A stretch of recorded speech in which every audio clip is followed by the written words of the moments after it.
yung nasa likod na paa nyo, tapos bitaw agad.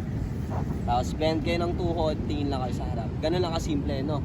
Kung mapapansin nyo, hindi ko na minove yung naka-fold ng paa ko, yung dominant foot ko. So iwasan nyo i-fold yun, ha? Dapat steady na yun, hindi na yung gagalaw. Ang gagalaw lang doon, yung nasa likod na paa nyo. Papaharap nyo yun. Pag pinaharap nyo yun, isang beses lang yung tapak, bawal kayong magdalawang tapak.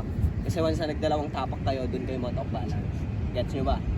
So dapat, once na in-step nyo na isang beses, stay na kayo doon, sideways yung katawan, bend ng knee, then tingin kayo sa harap.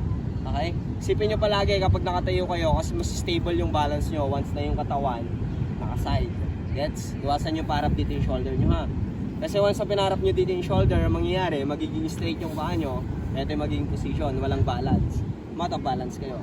Mas stable yung balance once na naka-sideways, then bend ng tuhod, tingin sa harap. Yung pag-bend nyo ng tuhod, yun yung nakakatulong sa balance nyo.